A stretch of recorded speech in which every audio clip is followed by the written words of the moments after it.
Vamos a la palabra de Dios, a Hechos, capítulo 4.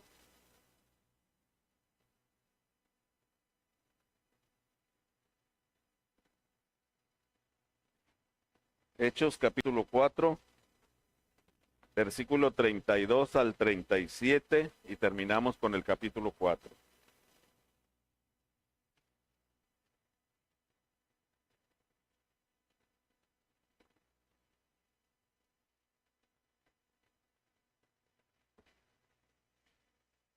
Gracias por ponerse de pie en reverencia a la palabra de Dios. Es una bonita costumbre. Dice así la palabra de Dios en Hechos 4, 32 al 37, en el nombre del Padre, del Hijo y del Espíritu Santo. Y la multitud de los que habían creído era de un corazón y un alma, y ninguno decía ser suyo propio nada de lo que poseía, sino que tenían todas las cosas en común. Y con gran poder los apóstoles daban testimonio de la resurrección del Señor Jesús, y abundante gracia era sobre todos ellos. Así que no había entre ellos ningún necesitado, porque todos los que poseían heredades o casas, las vendían y traían el precio de lo vendido, y lo ponían a los pies de los apóstoles. Y se repartía a cada uno según su necesidad. Entonces José, a quien los apóstoles pusieron por sobrenombre Bernabé, que traducido es hijo de consolación, levita, natural de Chipre, como tenía una heredad, la vendió y trajo el precio y lo puso a los pies de los apóstoles. Vamos ahora. Bendito y buen Dios, gracias Señor por tu palabra, gracias porque tú eres bueno, Señor, que nos das la libertad de reunirnos para escuchar, predicar tu palabra y para, Señor, entenderla. Necesitamos tu Espíritu Santo. Somos dependientes, reconocemos que somos dependientes de ti, Señor, en todas las cosas. También para poder exponer tu palabra correctamente, te pedimos que nos llenes de sabiduría, Señor, que nos ayudes, que tu presencia esté con nosotros en este lugar, que nos des discernimiento también, Señor, para aprender, pero también, Señor, que propongamos a nuestro corazón llevarla por obra, porque al final de cuentas, Señor, queremos agradarte, queremos conocer tu palabra para saber qué es lo que te agrada y, Señor, vivir para tu gloria. Te pedimos, Señor, que nos ayudes en todo, en el nombre de Cristo Jesús. Amén. Pueden sentarse, hermanos. Una iglesia moldeada por el Evangelio. Una iglesia moldeada por el Evangelio. La gracia de Dios transforma a la iglesia en una comunidad unida, poderosa y generosa. ¿Se fijan? Ese es el punto central de este texto. La gracia de Dios transforma a la iglesia en una comunidad unida, poderosa y generosa. La llenura del Espíritu Santo, hermanos, produce una iglesia profundamente unida en Cristo, pero también comprometida con la verdad del Evangelio y caracterizada por una generosidad sacrificial que refleja visiblemente la gracia transformadora de Dios. Solamente mediante la gracia transformadora podemos nosotros mirar las obras tan grandes que hacían estos primeros cristianos. Vivimos en un tiempo, hermanos, donde existe mucha confusión acerca de lo que realmente debe ser la iglesia. Con frecuencia, cuando las personas hablan de una iglesia exitosa, piensan inmediatamente en números. Una iglesia llena de gente. O también piensan que una iglesia exitosa es una iglesia que influye en los demás, que tiene muchos recursos, que tiene mucha popularidad, es muy conocida en toda la ciudad, o que tiene muchas actividades, o también que tiene un crecimiento visible.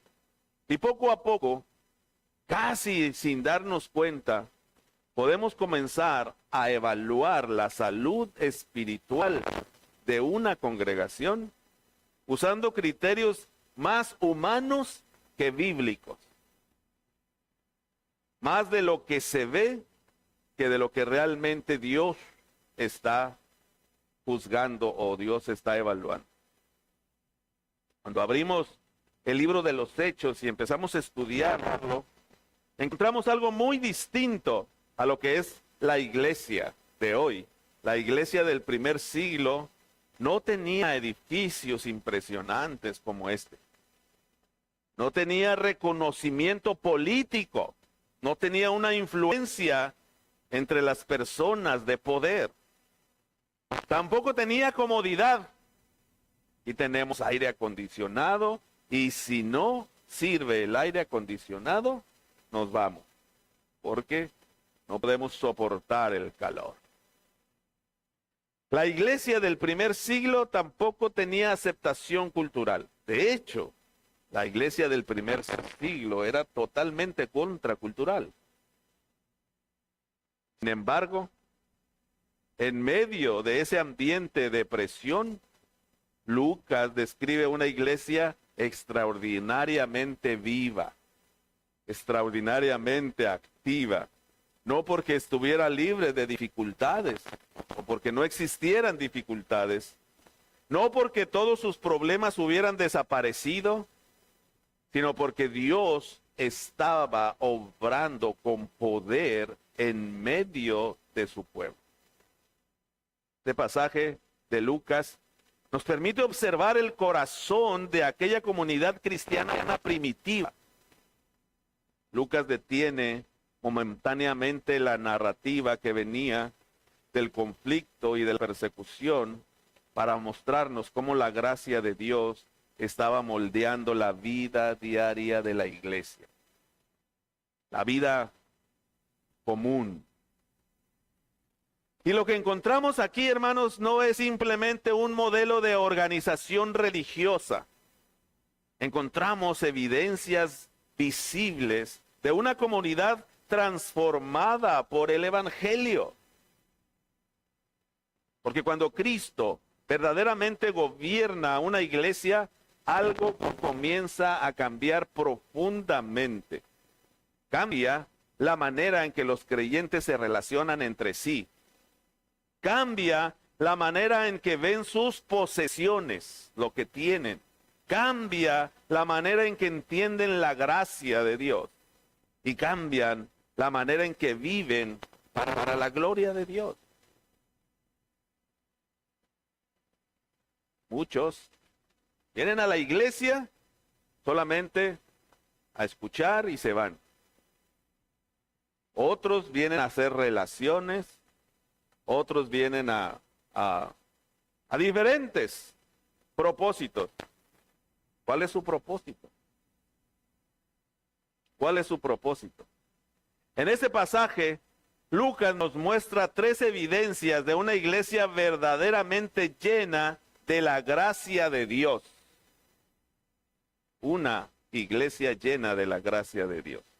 En el versículo 32, miramos la unidad nacida del Evangelio y la multitud de los que habían creído era de un corazón y un alma, y ninguno decía ser suyo propio nada de lo que poseía, sino que tenía todas las cosas en común.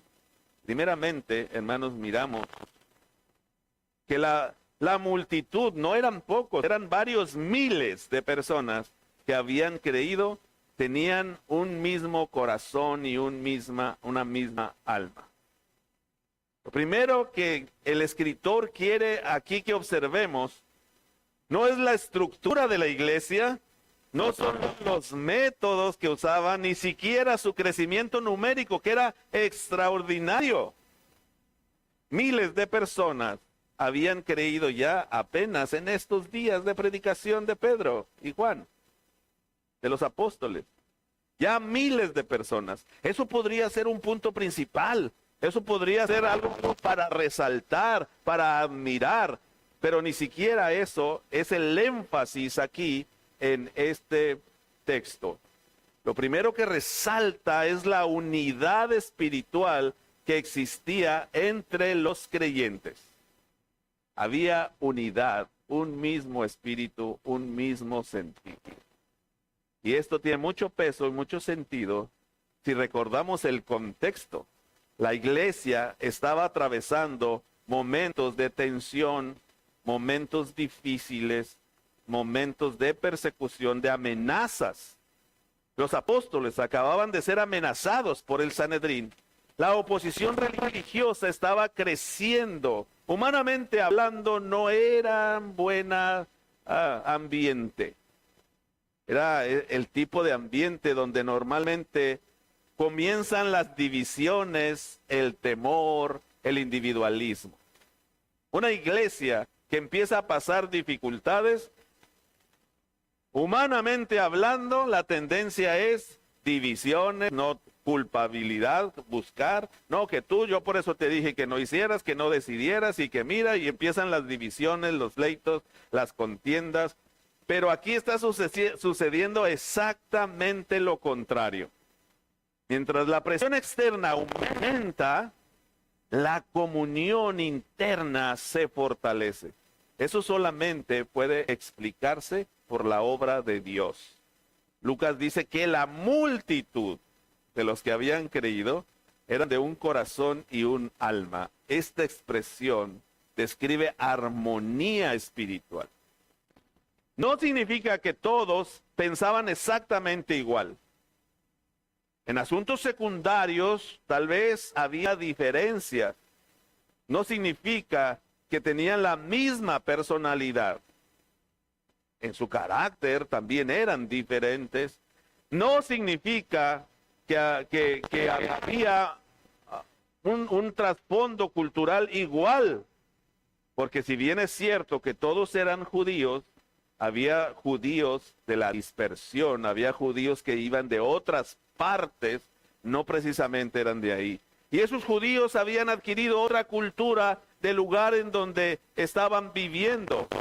Entonces entre ellos había diferencias sociales, económicas y hasta culturales. Sin embargo, había algo más grande que todas esas diferencias. Cristo había unido sus vidas. La unidad cristiana verdadera, hermanos, no nace de afinidades humanas.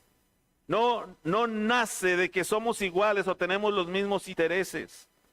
Nace precisamente del Evangelio. Por eso Lucas expresa, los que habían creído. La unidad surge de una fe compartida en el Cristo resucitado.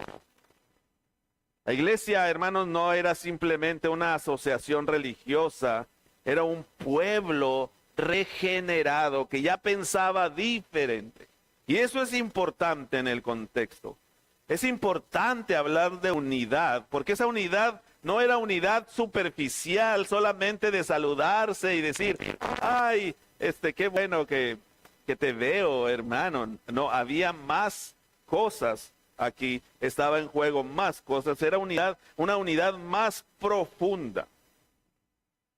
En nuestra época, por ejemplo, se piensa que unidad significa evitar la confrontación del error, del pecado. No le digas nada porque te vas a meter en problemas. Mira, viva la paz.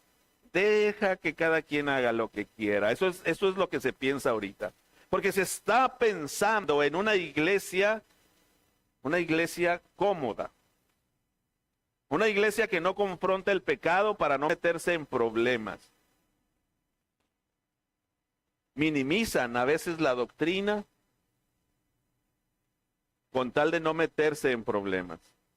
Pero la unidad bíblica, hermanos, jamás está separada de la verdad. De hecho, la unidad solamente puede existir cuando Cristo ocupa el lugar principal en la iglesia y en nuestra vida. Cristo mismo oró precisamente por su pueblo en Juan 17, cuando dijo, santifícalos en tu verdad, tu palabra es verdad. Entonces la iglesia de Hechos no estaba unida porque ignoraban sus diferencias, sino porque todos habían sido rendidos al mismo Señor, a Cristo. Y ninguno decía ser suyo propio nada de lo que poseía. El énfasis aquí no es que dejaron de existir las propiedades privadas, hermanos, como si fuera un comunismo. No, no, no, no, no. Aquí es muy diferente. Ellos ya no vivían aferrados, obsesionados a lo que tenían. Ellos tenían un corazón regenerado y eran sensibles a compartir con sus hermanos necesitados. Cuando el evangelio domina el corazón, la persona comienza a entender que todo lo que posee le pertenece realmente a Dios. La gracia, hermanos, transforma hasta las posesiones que tienes. Tienen sentido cuando estás en Cristo. La unidad verdadera, hermanos, produce amor visible. Si usted lee 1 Corintios 13, ¿qué es el amor? Toda la definición de amor que viene ahí son verbos. Verbos, palabras que denotan acción, porque tenemos algo que hacer cuando amamos. El amor es acción. El amor no es un sentimiento desproporcionado, incontrolable, que nos hace hacer locuras y tonterías. Eso no es amor. De hecho, es lo contrario al amor. El amor es acción. El amor es hacer. Si usted lo revisa, ahí usted lo puede ver. Porque es imposible decir que amamos profundamente a Cristo mientras vivimos indiferentes a las necesidades de nuestros hermanos. Primera de Juan 3:14 dice que nosotros sabemos que hemos pasado de muerte a vida en que amamos a los hermanos. El que no ama a su hermano permanece en muerte. Pero va más allá todavía en el versículo 15, cuando dice, todo aquel que aborrece a su hermano es homicida. Y sabéis que ningún homicida tiene vida eterna permanente en él. ¡Wow! Hermanos, aquí está claramente dicho que si una persona no ama a su hermano, no es cristiano. Es lo que significa ahí. Mírelo usted mismo en Juan 3, 14 y 15. No le estoy poniendo nada ni quitando nada.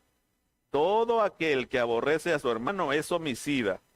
Y sabéis que ningún homicida tiene vida eterna permanente en él. No puedes decir que eres cristiano y aborrecer a tu hermano que está en un lado de ti. No puedes, eso es imposible. Entonces luego en el versículo 33 miramos una proclamación centrada en Cristo.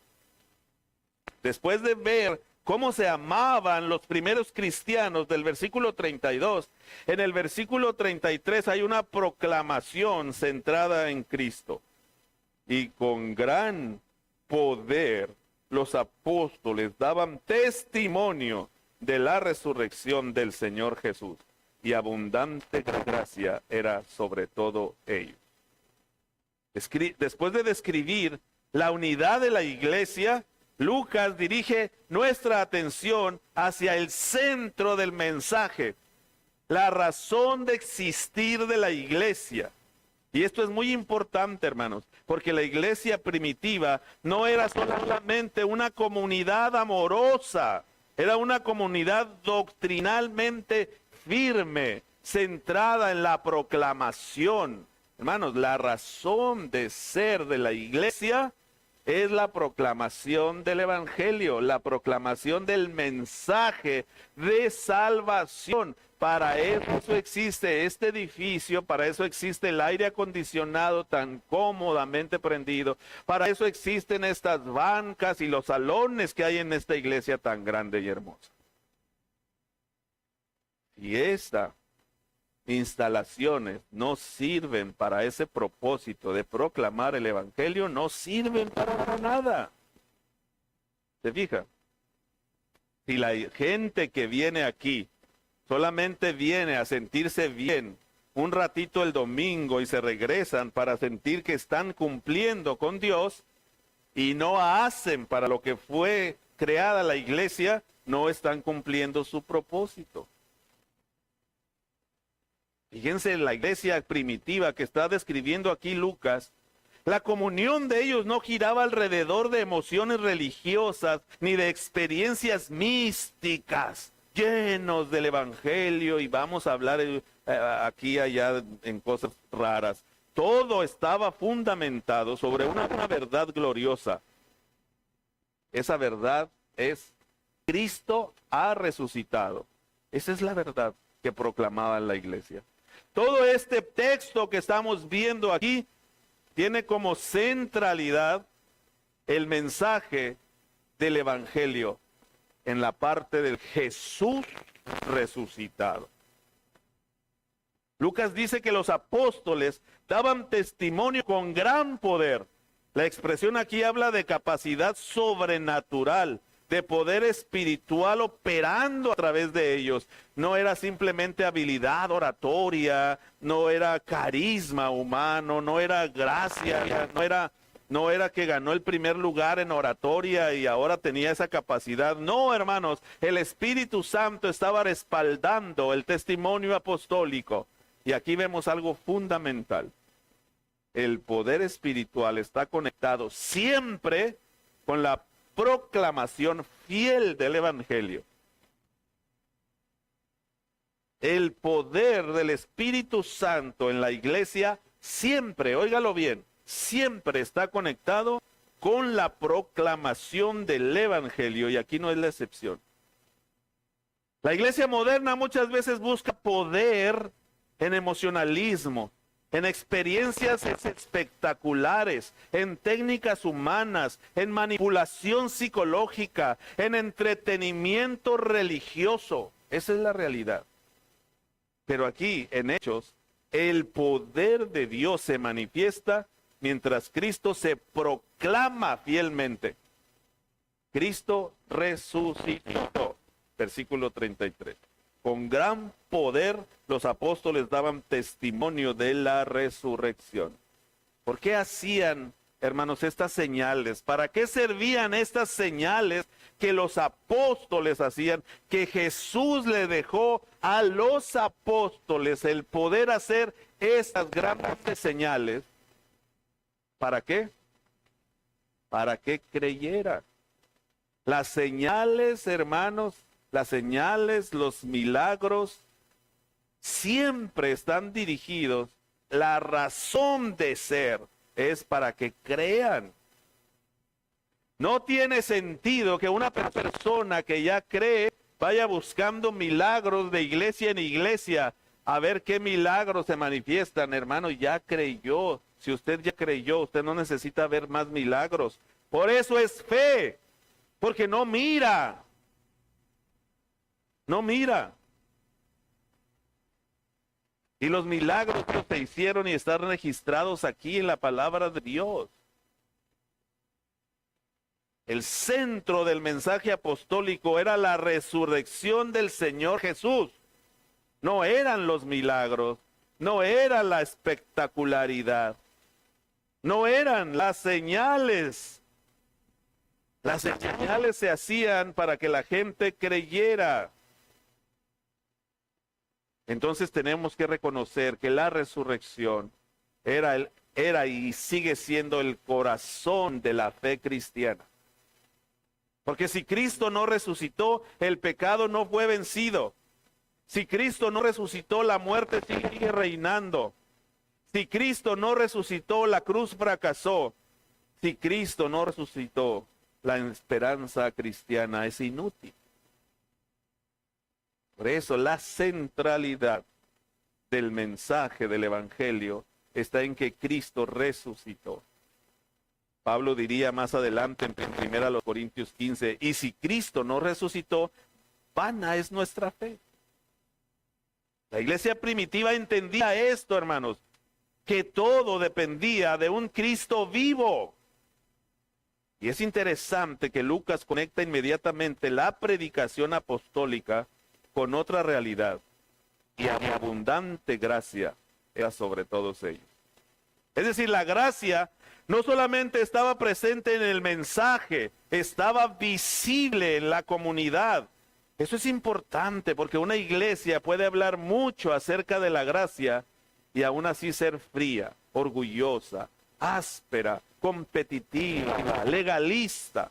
Aquí la gracia era evidencia en la manera en que vivían. Se veía humildad, se veía comunión, se veía amor, se veía generosidad.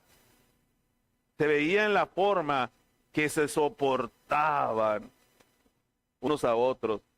Se veía en la forma en que soportaban la presión externa. Cuando una iglesia pierde de vista el evangelio, hermanos, normalmente comienza a llenarse de orgullo, de dureza, de corazón, de amargura. Pero cuando Cristo, crucificado y resucitado, permanece en el centro, la gracia comienza a suavizar el corazón del pueblo de Dios. Y eso tiene implicaciones, hermanos, muy profundas. Porque una iglesia sana no solamente debe preguntarse, ¿estamos predicando correctamente? También debe preguntarse, ¿la gracia que predicamos está siendo visible en nuestra manera de vivir? La gracia, el mensaje del evangelio es una realidad de nosotros. ¿Qué percibe el visitante que entra por esas puertas cuando entra aquí? Eso es importante. ¿Percibe unidad? ¿Percibe amor? ¿Percibe que es bienvenido? ¿O percibe gente dividida, peleándose, hablando mal unos de otros, criticando al pastor, criticando a la otra hermana? ¿Qué percibe el visitante que entra por esa puerta? Debemos preguntarnos eso, hermano, porque la iglesia primitiva de los primeros años estaba unida, unánime, tenían un mismo corazón, una misma alma. Eso significa que eran de un mismo sentir. Y había abundante gracia sobre todos ellos. Había en esa iglesia una generosidad que reflejaba a Cristo. Mire el versículo 34 al 37. Una generosidad, hermanos, que solamente Cristo podía tener. Así que no había entre ellos ningún necesitado, porque todos los que poseían heredades o casas las vendían y traían el precio de lo vendido. ¡Wow! ¿Quién les exigía esto? Nadie. ¿Era un requisito para ser cristiano? No. ¿Los apóstoles les decían y los influenciaban para que hicieran esto? No. ¿Quién los movía? El Espíritu Santo a través del amor. El amor a través del Espíritu Santo. ¡Wow! ¡Qué gente, hermanos! Llenos del Espíritu Santo. Llenos de amor. Miraban a su hermano en necesidad y decían, bueno, si el Señor me salvó, se entregó por mí, ¿cómo yo puedo permitir que mi hermano tenga hambre? Si yo tengo una casa o dos o tres, ¿qué me gano yo con tener eso aquí y ver a mi hermano que tiene necesidad? Eso es lo que estaba pasando en esta iglesia. No por exigencia, no porque así fuera, no por una acción mal entendida. No. Era porque el Espíritu Santo los movía, tenían sensibilidad. No era un comunismo mal entendido. No era un comunismo impuesto. No, algunos dicen, es el comunismo cristiano. Nada que ver con eso. Nada que ver. Aquí, hermanos, era un mover del Espíritu Santo de manera tan hermosa que todos reconocían, por amor la necesidad uno del otro. Nadie tenía, no había ningún necesitado en esta iglesia de miles de personas. ¿Se fijan? Para mantenernos unidos, varias decenas de cristianos hoy en día. Hace falta mucho. Ahora imagínense miles. Ponerse de acuerdo miles. Y esto nos lleva, hermanos, precisamente a reflexionar la unidad de la espiritual y la centralidad del Evangelio. ¿Qué frutos están llevando? Aquí comenzaron a producir frutos en una comunidad profundamente generosa. Hay hermanos que les duele hasta dar una ofrenda o un diezmo y empiezan a buscar textos y todo. El diezmo no es para hoy, el diezmo es de la ley. Y hermanos, aquí ni siquiera he predicado nunca del diezmo ni de nada. Su dinero, ¿usted cree que su dinero le importa a Dios? Aquí había un mover del Espíritu Santo, de tal forma que nadie tenía necesidad. Mire qué hermoso. ¿Cuántos de aquí saben si alguno de sus hermanos que está hoy sentado en estas bancas tiene para comer esta semana? ¿Cuántos se han interesado por preguntar si algún hermano tiene trabajo? ¿Y qué han hecho si no tienen? ¿Dónde está su corazón? Ese es su tesoro, dice la palabra de Dios. No había en ellos ningún necesitado, dice Lucas. Eso no significa que no existiera a los pobres en la iglesia. La idea aquí es que las necesidades no eran ignoradas. La comunidad cristiana asumía responsabilidad amorosa por sus hermanos. Aquí, hermanos, en el contexto histórico de este pasaje, podemos nosotros investigar y mirar que muchos creyentes probablemente habían sufrido rechazo económico por identificarse con Cristo. Algunos pudieron perder apoyo familiar, oportunidades comerciales o estabilidad social. Seguir a Cristo en Jerusalén tenía consecuencias reales. Aquí, en este contexto. Pero en lugar de volverse una comunidad cerrada y temerosa, la iglesia respondió con generosidad sacrificial. Lucas explica que quienes poseían terrenos o cosas las vendían. Y esta expresión indica algo que se practicaba continuamente. No fue una venta masiva, no fue una venta de garage, no fue algo obligatorio, no. Así como surgían las necesidades, algunos creyentes respondían sacrificándose por amor a sus hermanos. Eso es lo que está pasando aquí. No había una eliminación de la propiedad privada como en el comunismo, no.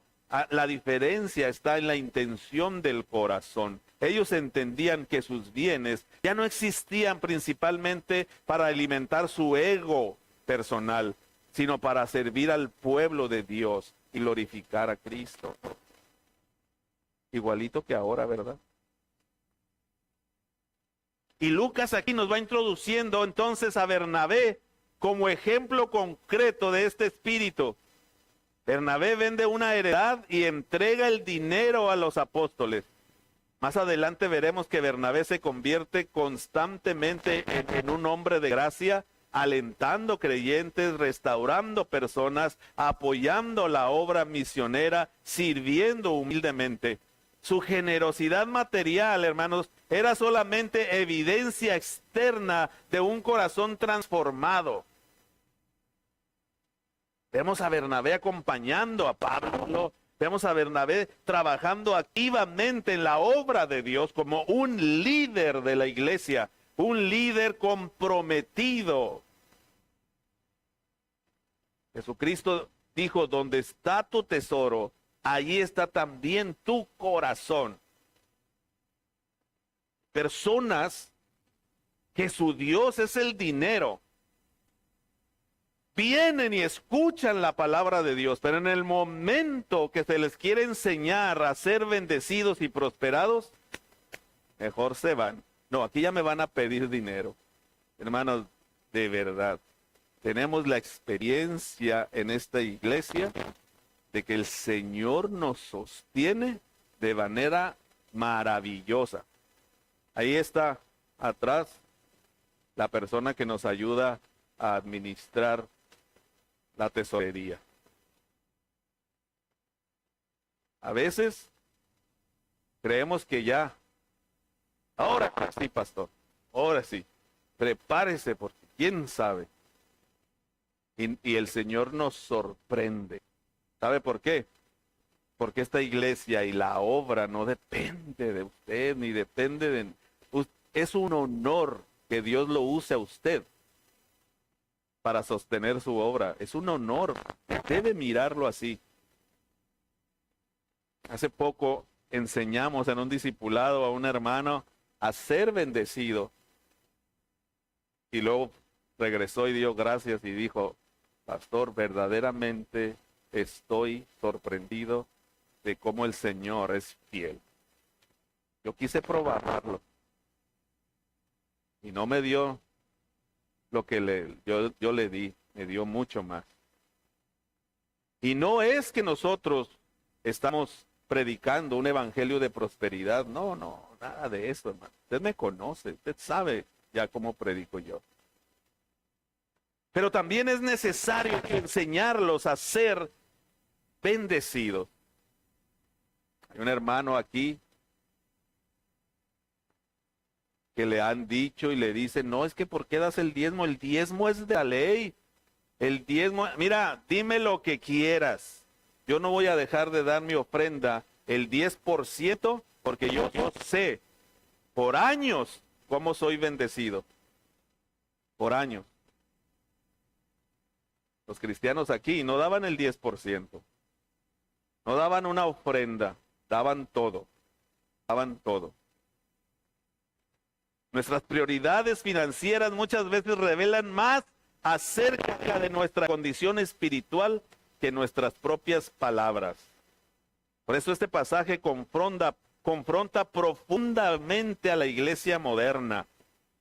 Vivimos en una cultura marcada por el consumismo, el individualismo, la obsesión por la comodidad, por el lujo, por la acumulación, por una búsqueda constante de seguridad material. No confiamos en Dios, no confiamos en la provisión de Dios.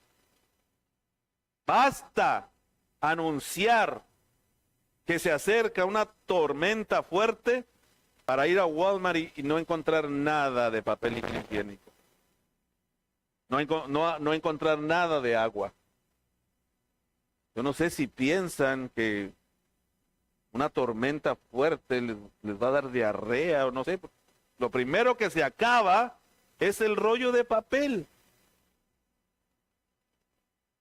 Sin darnos cuenta, hermanos, esos valores del mundo pueden infiltrarse en la iglesia. Podemos cantar acerca de la cruz mientras vivimos esclavizados al materialismo. Podemos hablar del reino de Dios mientras nuestra vida gira alrededor de nosotros mismos. Pero aquí Hechos 4 nos recuerda que el evangelio auténtico transforma incluso la manera en que usamos nuestro dinero, nuestro tiempo, nuestros recursos y nuestras capacidades. Esta iglesia ni siquiera le hablaban de dinero. La misma iglesia veía la necesidad. Hey, ojalá un día alguien llegue y diga, pastor, hay muchos pobres aquí en la iglesia, muchos necesitados. Vendí una casa que tengo y que no haya necesidad en esta iglesia. Es difícil de encontrar eso. Porque cuando Cristo realmente se convierte en nuestro tesoro supremo, comenzamos a sostener todo lo demás con manos abiertas, generosamente. La iglesia primitiva, hermanos, estaba pasando precisamente por esto. Había necesidad y había gente movida por el Espíritu para actuar, para amar, para demostrar su amor. Hay gente que te ama y que ama la iglesia y ama el Evangelio y ama la obra de Dios mientras no les toquen el dinero. Solo quiero que considere tres cosas. La primera consideración es que considere que la unidad de la iglesia debe protegerse. Ante cualquier situación, el enemigo siempre intentará destruir la comunión, la humildad y el amor fraternal entre nosotros. Eso implica que la iglesia debe luchar contra chismes, orgullos, divisiones, amarguras, individualismo. Una iglesia dividida, hermanos, contradice el evangelio que predica. No permita que el enemigo encuentre tierra fértil en su mente. Recuerde, el campo de batalla es la mente. Si el enemigo logra cambiar su manera de pensar, va a cambiar su manera de actuar. El enemigo le va a decir, no, aquí no te quieren. No, aquí están hablando mal de ti. No, aquí algo está pasando. No, no, hermanos, no hay tal cosa. Confrontamos, sí, confrontamos el pecado, confrontamos el error, confrontamos a la persona, pero no la descartamos. No es para que se vaya, no es para colgarle ni siquiera una etiqueta, es para corrección, es para restauración. Que ninguna persona aquí sienta que estamos en contra de ella o que si la estamos corrigiendo, es porque le amamos. Le amamos. Si usted piensa mal de su pastor, porque le está enseñando, corrigiendo algo, usted no está acostumbrado a una iglesia bíblica. Usted está acostumbrado a una iglesia donde le endulcen el oído, lo hagan sentir bien. Y a veces, hermanos, una iglesia tiene que corregir el error. La segunda consideración es que el evangelio debe permanecer en el centro de todo ministerio y de toda actividad que se haga. La iglesia pierde poder cuando sustituye a Cristo por entretenimiento, por activismo, por su superficialidad, por emocionalismo vacío. Por activismo, porque miramos necesidad, por ejemplo, el closet. No, estamos enfocados en la gente que necesita ropa. No. El enfoque del closet es proclamar el evangelio. ¿A quién? A las personas que necesitan ropa. Pero el enfoque de todo ministerio en la iglesia es la proclamación del evangelio. Esto implica que la iglesia debe tener profundamente arraigado su compromiso con la proclamación fiel del evangelio. ¿Está usted comprometido con la proclamación fiel del evangelio? Normalmente aquí se escucharían muchos amén. ¿Está usted comprometido con la proclamación fiel del evangelio? Ahorita vamos a ver, porque ahorita vamos a necesitar gente comprometida. La tercera consideración que quiero que tome en cuenta es que la gracia debe producir generosidad visible. El creyente regenerado entiende que sus recursos pertenecen a Dios, su vida pertenece a Dios, su tiempo pertenece a Dios. Y eso implica que la avaricia funcional revela áreas en tu vida que no has rendido a Cristo. Ay, ay, ay. Estoy tocando fibras sensibles, ¿verdad? El Señor sabía que el dinero está conectado con nuestro corazón. Hermanos, este pasaje nos confronta con una realidad que nos incomoda. Es posible parecer iglesia sin reflejar verdaderamente el carácter de Cristo.